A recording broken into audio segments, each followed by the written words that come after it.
सर्वेषां स्वागतम। मु रमाकांत साहू संस्कृत शिक्षक देवराज विद्यापीठ बमिखाल भुवनेश्वर तुम मानक जनाऊँगी हार्दिक अभिनंदन। आज यूट्यूब क्लास को तुम मानक समस्त को जनाऊँगी स्वागतम स्वागतम। पिला माने वर्तमान सुद्धा आज आम दशम श्रेणी संस्कृत मंजरी पुस्तक रे थिबा पद्य विभागर सीताया वनगमनम पद्य विभागर आज दशम श्लोक पाखर 14 श्लोक त्रयोदश श्लोक पर्यंत आम पढ़ा। पूर्व क्लास मानकरे तुमे माने प्रथम श्लोक रु नवम श्लोक पर्यंत पढ़ी सारीच। पाठ प्रवेश पाई आमे टिके पूर्व सूचना देईदबा तेले पढ़िया पाई भल लागिबो बुझिबा पाई सुंदर हबो। ए वर्ष तुमर दशम श्रेणी पिला माने मन देई सुनिबा पाई चेष्टा करिवो। पाठ को मन देई सुनिले निश्चित भाव में मन रहीजिवो, परीक्षा रे मध्य भल करि परिबो। रामायण हेउची संस्कृत साहित्यर सर्वपुरातन आदि काव्य। आ यार रचयिता हेउचंती आदिकवि वाल्मीकि। जुगे जुगे भारतीय जनजीवन को एई रामायण महाकाव्य देई आसीची अतुलनीय भातृभक्ति, पुत्र स्नेह एवं पतिभक्तिर चरम निदर्शन। ए रामायण महाकाव्य अत्यंत दिव्य, अत्यंत अपूर्व। सेतिपाई कवि गाइछन्ति जावस्थास्यन्ति गिरयः सरितश्च महितले तावत् रम्या रामायणी कथा लोकेषु प्रचरिष्यति। जेते दिन पर्यंत ए पृथ्वी वक्षरे पहाड़ पर्वत नदी बहुथब पहाड़ पर्वत थिब सेते दिन पर्यंत ए रम्या रामायणी कथा ए रमणीय रामायणी कथा को रामायण कथा को लोक मानक मध्यरे प्रचार लाभ हेउथब, लोक माने गान करुथबे।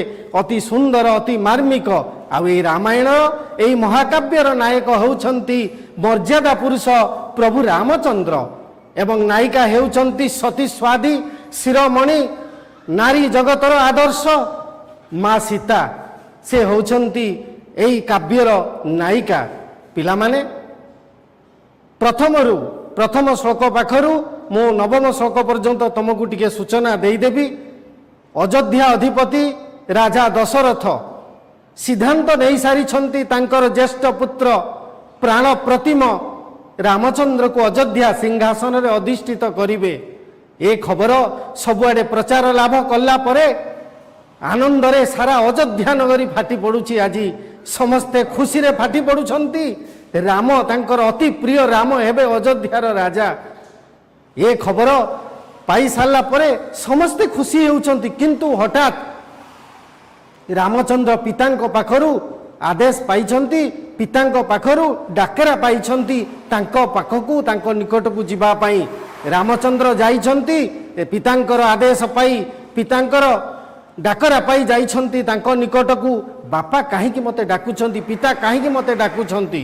जेतेबेले जाई से पहुंचीछंती सेतेबेले जो खबर से जानिले, जो कथाटी से जानिले अत्यंत मर्मांतिक, अत्यंत दुखदायक। पूर्व समय रे पूर्वरु राजा दशरथ थरे असुस्थ थिले। माता कईके तांको सेवा शुश्रूषा करी सुस्थ कराई थिले एवं तांको सेवारे से एते खुशी ही जाइथिले जे तांको दुईटी वर देबे बोली तांको प्रतिज्ञा करिथिले। एवं से पूर्व सेही अनुसारे तांकर से आकांक्षित वरटी को से दशरथଙ୍କ पाखरु मागी नेइछंती। आ प्रथम वररे रामचंद्र जिबे बण को ए खबर पाई सारला परे, ए खबर पितांक ठारु जानी सारला परे रामचंद्र सूर्यवंशर से राजा सत्यसिद्ध राजा दशरथ तांको मुखरु जो कथा बाणी जो बाणी बाहरिबो ता सत्य रे परिणत हबो। से जेतेबेले कहि सारिछंती रामचंद्र बण को जिबे 14 वर्ष बण को जिबे तांको मुखरु बाहरी पड़िची। आ सेही कथाटा ही सत्य रक्षा करिबाकू तांकर ज्येष्ठ पुत्र तांको प्राण प्रतिम पुत्र रामचंद्र प्रस्तुत ही जाइछंती। पितांकर अनिच्छा सत्वे पितांकर मन नाही, पितांकर इच्छा नाही, तांकर प्रिय राम सी जाई 14 वर्ष बण रे रहू। तथापि पितांकु से बुझेइछंती पिता आपणकर सत्य रक्षा करिबा पई जेते कष्ट पड़ू पछे मु ता आनंद रे सही नेबी किंतु आपणकु सत्य भ्रष्ट हेबाकु मु केबे देबी नाही ए कथा पितांकु प्रतिश्रुति देई रामचंद्र आसुछंती तांकर प्राणप्रिया पत्नी सीतांकु साक्षात करिबा पई प्राणप्रिया सती सीतांकु दर्शन करिबा पई रास्ता रे आसुछंती भाबुछंती एभली गोटे दुख खबर एभली सुख समय से सीता देवी को किपरि जणेबे पिला माने देख तुम घरे कौन सी गोटे फंक्शन चली उत्सव चली समस्ते आनंद रे मतवाला अछंती ठीक एतिके बेले गोटे कौन दुर्घटना घटी गोटे दुखद घटना घटी खबर बाहक आसूची खबर दबा पई घरे सेतिके बेले से भाबुची मु कौन देबी कौन खबर देबी समस्ते आनंद रे खुशी रे अछंती मु ए दुखद खबर को केमिति जणेबी केते कथा से भाबुथबो केमिति कहबी किपरि कहबी लोक मानकर किपरि या उपरे लोक मानकर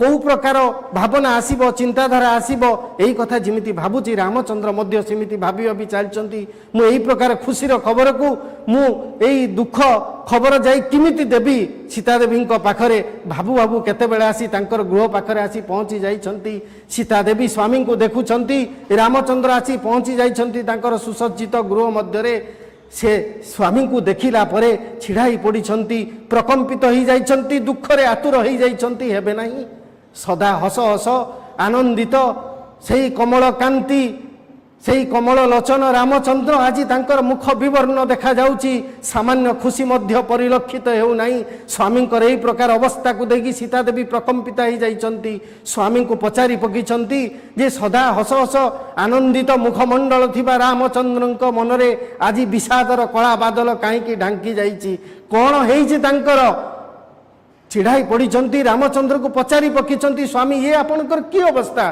सारा अयोध्या नगरी जेते बेले आनंद मुखरित समस्ते खुशी रे मतवाला समस्ते खुशी रे आनंद रे फाटी पड़ुछंती तांकर प्रिय रामचंद्र हेबे अयोध्यार राजा अथच आपण दुख रे विवर्ण बदन हो जाइछि मोहर अपूर्व वर्ण देखा जाउछि जेते बेले हमकु दुख आसे आम मुहटा सेते बेले सुखी जाए आम जणा पड़ जाए पिला माने जानिथिबो face is the index of body आम शरीर अधिकांश जिनिस आम मुखमंडल ही जणा पड़े आमे खुशी रे अछु कि दुख रे अछु रामचंद्र को मुख पूरा विवर्ण देखा जाउची वर्णहीन देखा जाउची आमे खुशी रे थिला बेले तुम मुहटा केते गुलगालिया देखा जाए जेतेले दुख होई जाए मुहटा सुखी जाइतिबो ठीक सेही परी रामचंद्र को मुख मध्य सुखी जाइची सीता देवी पचारुचंती प्रभु ये की अवस्था हैला रामचंद्र मध्य भाबुचंती मु सीता देवी को तांको मनर दुख को से कहि देबे एवं से भाबुचंती जे पिला माने जानितिबो जेतेबेले आम मनरे दुख आसे जेतेबेले आम मनरे कष्ट आसे सेतेबेले आम निजर प्रिय लोक को जदि आमे दुखटा को कहि दबा ताले दुख लाघव हेइ जाए सीता देवी प्रिय सीता देवी अत्यंत प्रिय होउछंती रामचंद्र रामचंद्र को प्रिय होउछंती सीता देवी को से दुख कहवा को जाउछंती किंतु कहवा पूर्व टिके कथा भाबुछंती एवं सीता देवी को मने पकई देइछंती कुले महति संभूते धर्मज्ञे धर्मचारिणी शृणु जानकी जन इदम क्रमणे अद्यगतं मम से कहते शुण जानकी शुण क्रम अनुसार मोर कौन दुख घटिला तुम्हें शुण कारण तुम्हें महत कूल जन्म ग्रहण करिच तुम्हें जड़े धर्मज्ञा नारी धर्म को जानी नारी धर्म को आचरण करुवा नारी तुम्हें केतेबेले खराब रास्ता को जाई परिबो नहीं तुम्हें सबले धर्म रास्ता रे चल मोर क्रम अनुसार जो दुख घटी ताहा मु तुमको वर्णना करी कहूची तुम्हें शुण ठीक एतिकी बेले से कहवा को जाउछंती आमे मध्य पहुंची जाइछु हमर दशम श्लोक पाखरे जे कौन कहिले रामचंद्र ताहा जे आमे सुनिबा दशम श्लोक पाखरु सीताया वनगमनर दशम श्लोक आमे पढ़िबा प्रथमे पिला माने श्लोक गुडी को मु आवृत्ति करि देबी मन देई सुनिबो ताकू पढ़ी पारिले तमे तार अधा अर्थ तमे बुझी जिवो तेनु निश्चित भाबरे बही खोली समस्ते बसिथिबो मो सहित श्लोकटी को पढ़िया पई चेष्टा करिवो दशम श्लोक चतुर्दश वर्षाणि वस्तव्यं दंडके मया पित्रा मे भरतश्चापि यौवराज्ये नियोजित विप्रियं न च कर्तव्यं भरतस्य कदाचन स हि राजा वैदेही देशस्य च कुलस्य च अहं गमिष्यामि महावनं प्रिये त्वया वस्तव्यम इहैव भामिनी यथा बेलिकं कुरुसेन कस्यचित् तथा त्वया कार्यं इदं वच मम चारोटी श्लोक पिला माने तुम शुणिल ताकू मुहरे आवृत्ति करिवो तेणु निश्चित भावरे जदि पढ़ी पारुथुब भल भावरे तार अर्थ को बुझी पारिबो। एबे आमे गोटे गोटे श्लोकर तार अर्थ को बुझिबा एवं अर्थ सहित तार अन्वय को जानिबा एवं तार व्याकरण विभाग को मध्य जानिबा भल भावरे मन देई शुणुथुब। एबे प्रथम दशम श्लोक आमे पढ़िबा। चतुर्दश ही वर्षाणि वस्तव्यम दंडके मया पित्रा में भरतश्चापि जौवराज्ये नियोजित। पिला माने प्रथमे अन्वय करदबा मया ही अन्वय कौन पिला माने अन्वय हेउची आमे जो पद्यांशटुकु पद्यटी को आमे पढुचे तार गद्य रूप हेउची अन्वय।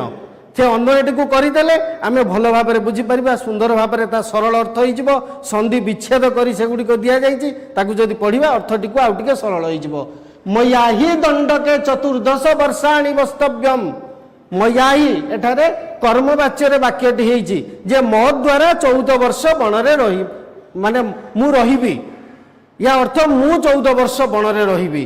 मया ही दंडके दंडके अर्थ दंडकारण्य पिला माने दंडकारण्य होची गोटे स्थान यह गोटे जंगल पूर्वरे दंडक नामक गोटे राज्य थिला शुक्रदेवंकर अभिशाप पाई ता जंगल रे परिणत होइतिला। सेई जो स्थान सेई जो घंच जंगल रामचंद्र सेई स्थान को चली जिबे रामचंद्र जिबे रामचंद्र जाउचंती पितृ सत्य रक्षा करिया पाई। रामचंद्र कोठी बुलिबा को जाउ नांती पिकनिक जाउ नांती जे से कोठी गोटे छोटिया जगह को चली जिबे घंच जंगल को जाई जिबे जन मानव शून्य जोटी लोक माने केही जिबेनी तांकर सत्यभ्रष्ट होई जिवो। मर्यादा पुरुष रामचंद्र को क्षेत्र रे भी से टिके हेले मध्य तांको मर्यादा को क्षुण्ण करि नांती तांको पितृ सत्य को केतले विच्युत होगा को से देई नांती। तेणु से एमिति स्थान को चली जिवे जोठी तांको खोजिबा मई मध्य केही जिबे नाही एते घंच जंगल से होची दंडकारण्य। मु दंडकारण्य को चली जिबी। चतुर्दश वर्षाणि वस्तव्यम।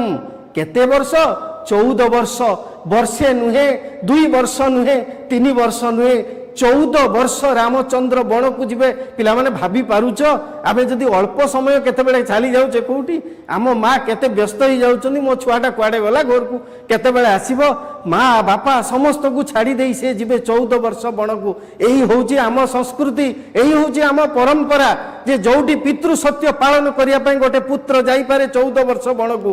तमे कोन करूथो मु जाने नै बापा केतेले कहउथे पुरे गलु टिके आलू टिके नै आसीबो तथापि टिके मोडी मोडी होउथो अरे ए कोन मु टिके जीवी मोर टिके समय नाही ए प्रकार भावना नुहे। जो संस्कृतिर पुत्र जाई पारे 14 वर्ष बण को सेठी बापा टिके कहले आलू टिके नै आइलु दुकान आमे जीवानी सेठी बापा को मना कर दबा एही प्रकार भावना ये आम संस्कृति विरुद्ध रे एही संस्कृति हमको शिक्षा दउची पितृ सत्य पालन करिया पई ए संस्कृतिर पुत्र जाई पारे 14 वर्ष बण को। देख 14 वर्ष मु बण रे रहिबी भरत अपि पित्रा जौवराज्य नियोजित एवं द्वितीय बर रे मां मागी छंती कौन मागी छंती ना भरत हेबे अयोध्यार राजा मु जीवी 14 वर्ष बण को भरत हेबे अयोध्यार राजा। अरे अयोध्या सिंहासन कौन खाली पड़िबो निश्चित भाव में। तेणु माँ द्वितीय बरे पुओ पाई मागी देइछंती 14 वर्ष मु बण को गला परे भरत हेबे अयोध्यार राजा। ये होउची तांकर दुईटी बर। पिला माने अर्थ को आउ थरे कहि दउची मु 14 वर्ष निश्चित भावे दंडकारण्य रे वास करिबी पिता भरत को युवराज पदरे नियुक्त देइछंती। या परे पिला माने चलो आमे व्याकरण विभाग को जिबा। प्रथमे शब्दार्थ चतुर्दश चतुर्दश अर्थ 14 वस्तव्यम अर्थ हेउची वास करिबी दंडके अर्थ दंडकारण्य रे जौवराज्य अर्थ युवराज पदरे। यार प्रकृति प्रत्यय हेउची वस्तव्यम बस जोग तव्य नियोजित नि जुज धातु इणीच प्रत्यय जोगक्त। पिला माने इणीच कौन जानिच प्रत्यय तो तुमर पढ़ा हेई जीवनी बोधे वर्तमान सुधा पढ़ा हेई नहीं तेणु टिके एथिरे ज्ञान नथिबो। इणीच इणिजंते प्रेरणार्थक प्रेरणार्थक धातु पाखरे इणिजंत प्रत्यय जेमिति कृत कारित कृत माने कला कारित माने करेइला ता द्वारा कामटा में करौचु माँ पुओ को चंद्र देखौचंदी सेई जगह सेटा होची प्रेरणार्थक। तेणु दर्शयति पश्यति दर्शयति ये ठीक सेमिति इणिच प्रत्यय नियोजित पितांक द्वारा से नियुक्ति पाइचंदी। परवर्ती आमे श्लोक को जिबा 11 नंबर श्लोक। विप्रियं न च कर्तव्यं भरतस्य कदाचन स हि राजा वैदेही देशस्य च कुलस्य च विप्रियं न च कर्तव्यं भरतस्य कदाचन। पिला माने चलो यार अन्वय करदबा, अन्वय कले बुझिया पई सहज हेबो। वैदेही कदाचन भरतस्य विप्रियं न कर्तव्यं सह हि देशस्य कुलस्य च राजा। वैदेही कदाचन भरतस्य विप्रियं न कर्तव्यं। वैदेही किए?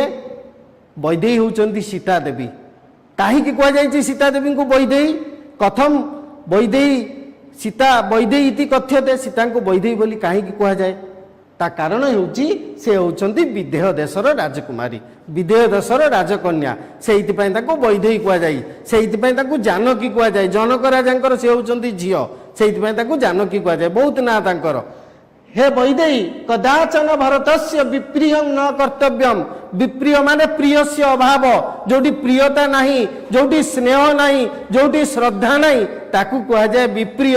भरतंक प्रति कौन सी खराब व्यवहार करिबो नाही से कहि दउचंती सीता देवी को। ता कारण कौन? से आगरु कहि देइचंती कुले महति संभूते धर्मज्ञे धर्मचारिणी सुनु जानकी जन एदम कर्मण अद्य गतं मम। से तांको कहि देइचंती सीता देवी तमे होउच महत कुल रे जन्म ग्रहण करितिबा धर्मज्ञा धर्मचारिणी नारी। यार कारण कौन? जे जेते बेले राति पाइले रामचंद्र ही थांते राजा एवं सीता देवी ही थांते रानी। ठीक सेति बेले विधिर विधान के करी बहान सबु चक्र बुली गला।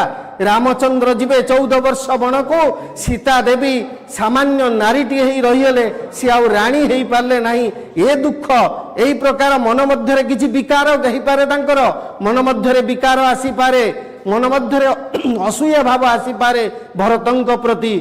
तेणु रामचंद्र ता पूर्व सीता देवी को मने पकई देइचंती, हे सीता देवी तुमे जने सामान्य नारी नुह, तुमे होच धर्मज्ञा धर्मचारिणी नारी, तुमे जने महत कुल रे जन्म ग्रहण करितबा नारी, तुमे विदेह देशर राजकन्या, ताकू मने पकई देइचंती। तेणु तुमे निश्चित भाव में मोर एतिकी धारणा अछि तुमे भरतंक प्रति केबे खराब व्यवहार करिवो नाही। हे वैदेही सही देशस्य कुलस्य च राजा। काहे के करिवो नाही? तार कारण कौन? ना से होउचंती आम देशर राजा, से होउचंती आम वंशर राजा, से होउचंती आम देशर गौरव सम्मानास्पद व्यक्ति। बयस रे सान ही थाउ किंबा बड़ ही थाउ, तुमे देखो जो व्यक्ति उच्च आसन रे बसी थाए ताकू सम्मान देबा आम संस्कृतिर धर्म, आम संस्कृतिर आम परंपरा।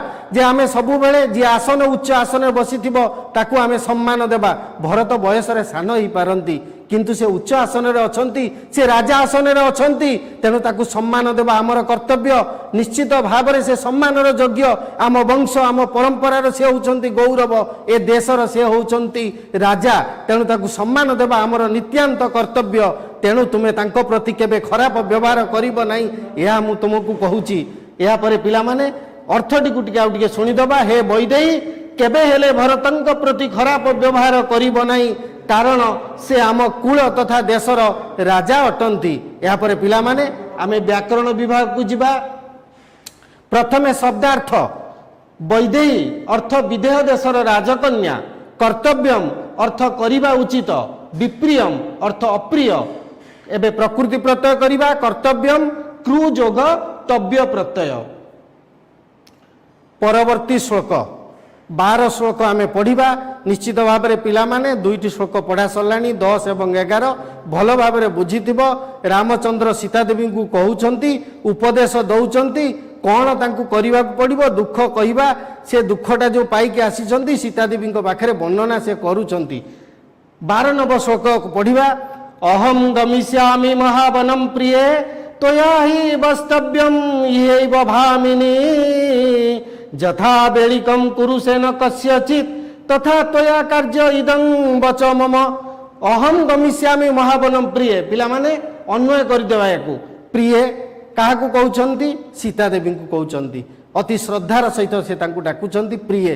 प्रिया शब्द अर्थात लता शब्दर जेमती संबोधन होउची लते, प्रिया शब्दर संबोधन होउची प्रिय। प्रिय अहम महावनम गमिष्यामि। मु घंच जंगल को चली जीवी। ए छोटिया मोटिया जंगल मु आगु कही तुमको पितृ सत्य रक्षा करने सी जी कौटी बुलवा जीवे नहीं।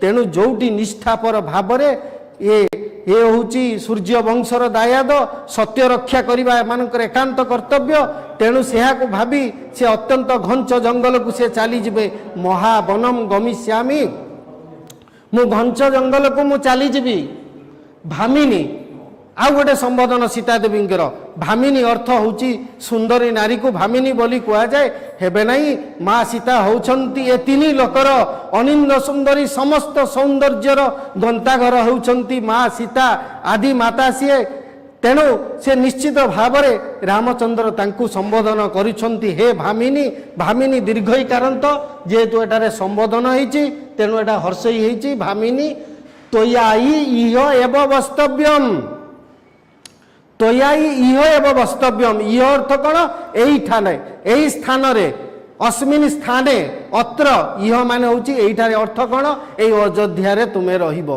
मु जीवी 14 वर्ष बण को तुमे रहिबो अयोध्या रे रामचंद्र यही प्रकार कथा सीता देवी को कहउछंती सीता देवी मनरे निश्चित भाव में किसी भावांतर घटुव सीता देवी को से कहउछंती उपदेश दउछंती जे सीता देवी रहिबे अयोध्या रे रामचंद्र जीवे 14 वर्ष बण को एटा तो केबे संभव नुहे ये आम भारतीय संस्कृति भर्तुभाग्य तुनार्जिका या आगु को पड़ो भर्तुभाग्य तुनार्जिका प्राप्नति पुरुषर्षभ जे स्वामीर भाग्य अनुसार स्त्रीर भाग्य निर्धारित होता है स्वामीटा जो प्रकार अवस्था रही है स्त्री सेमिति रही है ये हूँ आम भारतीय संस्कृति आम भारतीय परंपरा स्वामीर भाग्य अनुसार स्त्रीर भाग्य निर्धारित होता है सीता देवी रहिबे अयोध्या रे आनंद भितरे रहिबे खुशी रे रहिबे रामचंद्र जीवे 14 वर्ष बण को कष्ट दुख सहिबा पाई यही कथा कहउछंती रामचंद्र सीता को जे सीते मु जीवी 14 वर्ष बण को तुमे रहिबो एठारे तुमे अयोध्या रे ही रहिबो तथा यथा कस्यचित बेलिकम न कुरुसे तथा तोया कार्यमिदं वच मम मु जेउपरि कार्य कहली मु जोपरि कथा कहूची तुमे निश्चित भाव में या पालन करिवो एई उपदेश को मोर पालन करिवो ए आदेश को मोर आज्ञा को तुमे पालन करिवो तेणु हे सीते मोटा तुम प्रति आदेश एवं उपदेश मध्य तुमे कौनसी प्रकारे मोर कथा को उल्लंघन करिवो नाही लंघन करिवो नाही तेणु पिला माने एबे जीवा यार अर्थ को हे प्रिय मु निबिड़ अरण्य को जीवी हे सुंदरी तुमे एठारे वास करिब हे सीते जेपरी काहारी सहित प्रियता हानि न हुए यह मोर तुम प्रति उपदेश सीता देवी उपदेश दौछंती सीता देवी को उपदेश दौछंती रामचंद्र जे यह हूँ मोर उपदेश यह हूँ तुम प्रति मोर आदेश जे मु जीवी बण को एठारे तुमे पिता रही भाई माने रही माँ रही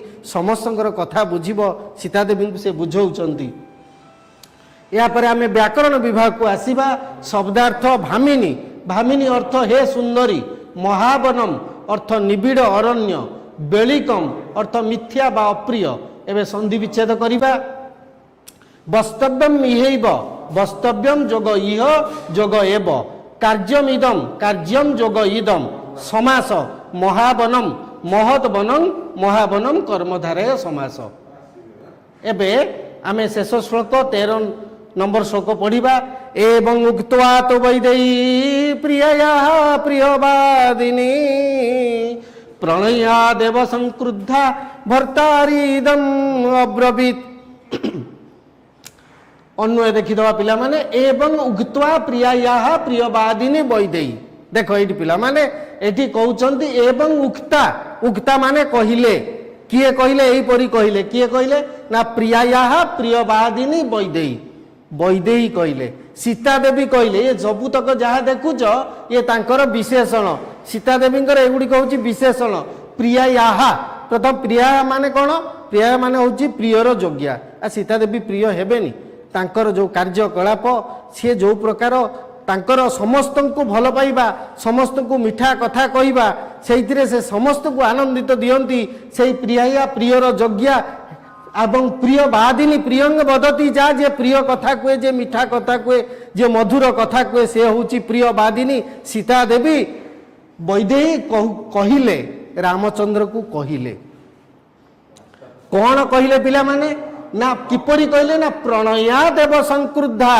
कहले जे रागी की कहले बड़ असुविधा कथा ही गला। या पूर्व सीता देवी केते कथा मु कहलिनी जे सीता देवी कौन पूरा प्रिय बादिनी कहउची, प्रिया राहा कह जाउची, प्रियर जोग्या कह जाउची, मिठा कथा कहउचंदी पुणी रागी गलेनी। बड़ा आश्चर्य कथा, रागिबा स्वाभाविकता। पिला माने रागिबा बहुत प्रकार थाए। बापा माँ तुम उपरे रागंती, क्रोध हुअंती कारण तुमको श्रृंखलित करिया पाई। शिक्षक तुम उपरे रागंती तुमको श्रृंखलित करिवा पाई। से क्रोध बेसी समय पाई रुहे नाही, से अल्प समय पाई से क्रोध रुहे। तुम्हें रागिच, माँ रागिचंती तुम उपरे, माँ को उपरे तुम्हें रागिच, से रागटा तुम्हें खाइला पर्यंत तुमको जेतले भोक लागी जिवो माँ जानी जिवे से राग कुआडे पळेई जिवो, तमे आसी पुणी खाइदबो। तेणु ये हूँ प्रणय बसत राग, प्रणय बसत क्रोध, स्नेह बसत क्रोध। जो क्रोध प्रकाश करिसंती सीता देवी रामचंद्र उपरे, जे रामचंद्र को प्रकार भाभी पारिले मु रहिबी अयोध्या रे सुख भोग करिबी, सी जिबे 14 वर्ष बण को, एटा केबे संभव नुहे। एई भावना नै कि ताको मन रे क्रोध प्रकाश हेछि, अभिमान र क्रोध, अभिमान करिसंती से सीता देवी उपरे। सेहिति पई ता कुआ जाउछि प्रणयात एव संक्रुद्धा, प्रणय बसत क्रोध तांकर प्रकाश पाइछि। तेणु क्रोध प्रकाश करी भर्तार इदम अब्रवीत स्वामी को कहउचंती। कौन कहउचंती आम परवर्ती श्लोक रे पढ़िबा। तेणु स्वामी को से कहउचंती रागी की कौ प्रकार राग, प्रलय बसत राग। से राग चिरस्थायी नुहे, तांको उपरे अधिकार अछि, स्वामी को उपरे अधिकार अछि। स्वामी कौ प्रकार भाभी पारिले जे सीए जिबे बण को, ये रही जिबे अयोध्या रे। एई भावना पाई, एई चिंता पाई से सीता देवी रामचंद्र को उपरे क्रोध प्रकाश करिसंती। पिला माने एबे चलो आमे यार व्याकरण विभाग को देखिदबा। शब्दार्थ एवं, एवं अर्थ एहिपरि, प्रिया राहा अर्थ प्रिय जोग्या, प्रियवादिनी अर्थ मधुर भाषिणी, प्रणयत अर्थ प्रेमवशत, संक्रुद्धा अर्थ क्रोध प्रकाश करी, भर्तारम अर्थ स्वामी को, अब्रवीत अर्थ कहिले। संधि विच्छेद एवं मुक्ता, एवं जोग उक्त्वा प्रणय देव, प्रणयात जोग एव, प्रिया रहा प्रिय जोग अर्हा। अच्छा समास प्रिया कौन, प्रियम अर्हति जा उपपद तत्पुरुष, प्रियवादिनी प्रियंग बदति जा उपपद तत्पुरुष। एबे प्रकृति प्रत्यय को आलोचना करिबा। संक्रुद्धा सम जोग क्रुद्ध जोग क्त जोग टाप, स्त्रीलिंग होइछि बोली एठारे टाप प्रत्यय व्यवहार कराइछि। नो तो स्त्री प्रत्यय पढ़ा सरीबनी, जानी जाइथिबो एठारे उक्ता उक्तरु उक्ता हेछि। तेणु एठी मध्य टाप प्रत्यय बसछि, बच धातु त प्रत्यय जोग टाप। पिला माने एबे तो आमे पाठ पढ़ी देले, एबे जो पाठटी को पढ़िले ता केते दूर मने रहिला जानिबा किमिति ना प्रश्न उत्तर कार्यक्रम।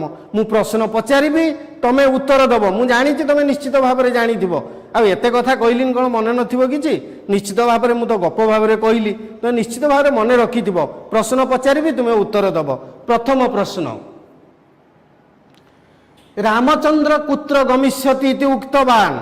रामचंद्र कौठाकू जिबे बोली कहिले, कहा कहले, सीता देवी कहले। आसी कौठाकू जिबे जानी सारिबनी। आ कौन कहले उत्तरटा देख, उत्तर जानिछ समस्ते। आ दंडकारण्य को, दंडकारण्य को से जिबे बोली कहिले।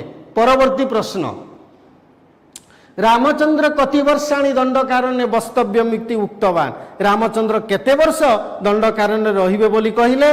तार उत्तर पिला माने जानी सारिबनी। तार उत्तर हेउची 14 वर्ष। परवर्ती प्रश्न, कह युवराज्य पदे नियोजित आसीत, के युवराज पदरे नियोजित होइथिले। तार उत्तर निश्चित भाव में तुम जानी सारिथिबो। तार उत्तर हेउची भरत। परवर्ती प्रश्न, कस्य विप्रियं न कर्तव्यमिति रामः उक्तवान। कहा प्रति खराब व्यवहार करिबनी बोली रामचंद्र कहिले। सीता को कहिथिले कहा प्रति, पिला माने भरतंक प्रति। समस्त उत्तर जानी पारुथुबो, खातारे लेखुथुबो सबु। तापरे परवर्ती प्रश्न, का प्रियवादिनी, प्रियवादिनी किए, एटी तो जण कुआ जाउची, आउ तो केही या भितरे नाही। निश्चित भाव में जानिथिबो तार उत्तर। तार उत्तर हेउची सीता। सीता देवी होचंती प्रियवादिनी। परवर्ती प्रश्न, सीता कथम संक्रुद्धासी। सीता केमिति रागी गले, किपरि रागी गले, सेटा होची उत्तर होची प्रणय बसत। प्रेम वशत प्रणय वशत तांक प्रति क्रोध प्रकाश कले। एथि सहित कौन होईची आमर संक्षिप्त उत्तरमूलक प्रश्न सरीची। एबे आमे दुई तीनोटी तमर एई जो श्लोक सन्निवेशित जो तीनोटी श्लोक चारोटी श्लोक मध्य थिबा किछि दीर्घ उत्तरमूलक प्रश्न आमे आलोचना करिबा। प्रथम प्रश्न वाक्य त्रयेण उत्तरम लिखत। कैकेयी दशरथम कोउ बरौ जाचितवती। कैकेयी दशरथं को केउ दुईटी बर मागी थिले। उत्तर निश्चित भाव में मु आलोचना कर देइछि श्लोक मध्य। परवर्ती प्रश्न कस्य विप्रियं न कर्तव्यमिति रामेण उक्तवान। काहांक प्रति खराब व्यवहार करने उचित नुह बोली राम कहले। एक कथा मध्य तुम भल भाव में जानिथिब। परवर्ती प्रश्न सीता कथम संक्रुद्धा। सीता केमिति रागी गले कौन पाई रागिले। सीता रागी गले प्रेम वशत क्रोध वशत। ता कारण होउची यह जे उपदेश दौछंती रामचंद्र सीता देवी रहिबे अयोध्या रे रामचंद्र जिबे 14 वर्ष बणकु। ए कथा सुनिला परे सीता देवी मनरे क्रोध प्रकाश होइछि। पिला माने मु आशा करूछि निश्चित भाव में तुमे 4 गोटी श्लोकर अर्थ एवं तार व्याख्या व्याकरण समस्त किछि बुझितिबो। पिला माने आज तो समय ही गलानी तेणु तुम मानकु समस्त को धन्यवाद देई मु आजिर कार्यक्रम शेष करिबा। सर्वे भवन्तु सुखिनः सर्वे सन्तु निरामयाः सर्वे भद्राणि पश्यन्तु मा कश्चित् दुःखभाग् भवेत्। ओ